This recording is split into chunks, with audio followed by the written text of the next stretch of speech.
CS Chirchir, I'm sure by now you know that the problem with the government in which you serve is not a communication problem. It is a credibility problem. Nobody trusts this government. And even with your best intentions, you have to work to restore the credibility of the government and public trust in the government that you serve in. Number two, if you can see, the reason why there's a trust deficit is not an accident. Your own minutes from KA, as we have been taken through here, have identified the fact that there are many competing interests, and they have to be vendor-driven interests within government. So Kenyans have every right, Honorable Chair, to be suspicious of this deal. Thirdly, Honorable CS, let me disabuse you of this notion that there are stakeholders in JKIA or in our airports distinct from the people of Kenya. The stakeholders in JKIA are the 55 million of us.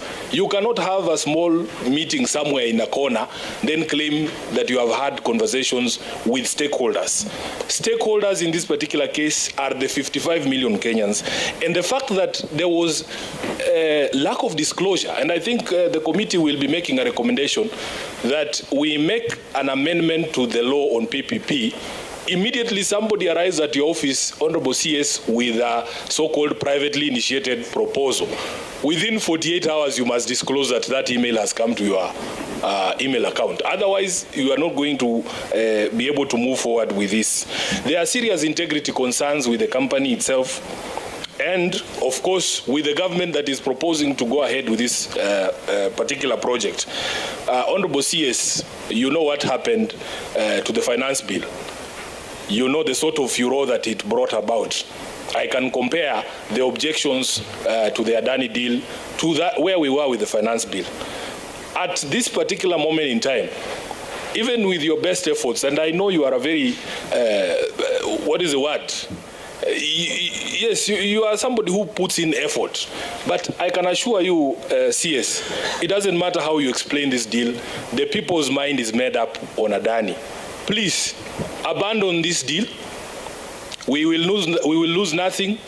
Go back to the position that had been taken by Cabinet, as expressed by the then Transport CS Murkomen when he appeared before the Senate, that we will put out an international expression of interest.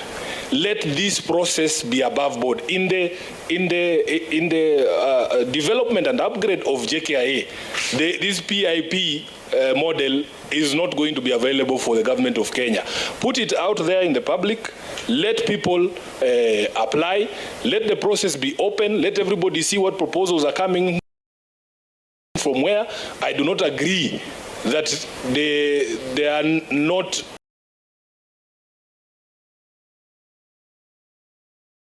many people who want to invest in this country. The reason why people are afraid to invest in this is because of these games and shenanigans that we are playing within our own governments and systems. We are the hosts of JKIA, all of us are stakeholders, but the people of Nairobi have told me to say no to this deal.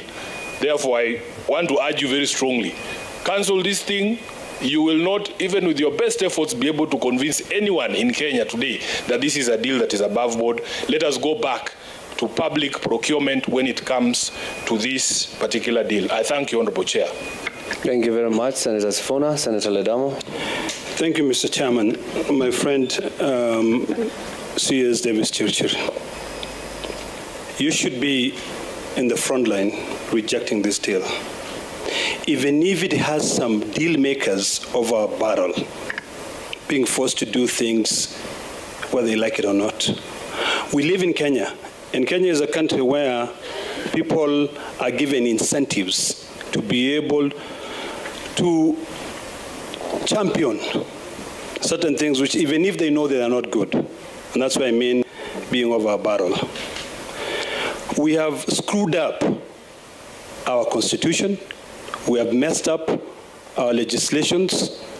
We amended the Public Finance Act and made it easy for brokers to be able to come in and lobby for certain projects. This deal stinks. I want to plead with you to abandon it. If you look at the proposed capex investments, it goes in stages, We're a country, we're an industrious nation. I suppose we can definitely raise $99 million to be able to put up a runway. We can be able to raise $624 million to be able to put up a terminal. And if there's any airstrip for $92 million, we can actually be able to do that. I know right now, I've just received a text message from a very good friend, an international deal maker, and he said Adani is pissed off. And his message to me was like, Senator, be careful, Adani is pissed off. We do not want to be held hostage. This is a country that we fight so hard for. This is a country that we expect to leave it for the future generation. And I plead with you, as someone who I know is forthright, if Kenyans don't like it, leave it. Let's leave it. You know, O.J. Simpson, the lawyer in O.J. Simpson trial once said, if the gloves don't fit, you must acquit. So in this case, Kenyans all over have said, we do not give a hoot in hell about this deal. Leave it. Leave it. I know for a fact that when people get into government, they line their pockets. If you consider their wealth this year and next year, you will know that it is because of incentive. That's why their wealth has grown.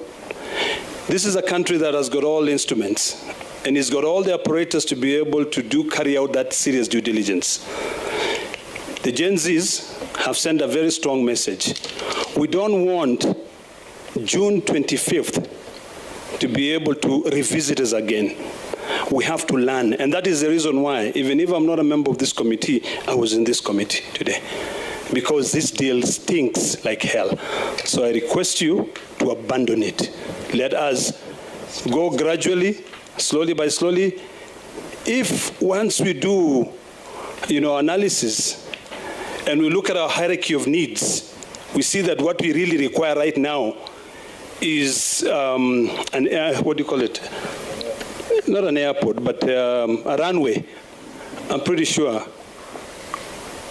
even if we cannot afford, and even if we are not magnanimous enough to give money, we can offer an instructional bond, and people will gladly invest in it. So, Mr. Chairman, I thank you. Thank you very much, Senator Ledama. Vice Chair. I'm here. I would like to. I'm here. Let's have the Vice Chair. The Vice Chair. The Chair would speak after me. As you go. Yeah, thank you, Chair. It's okay. It's okay.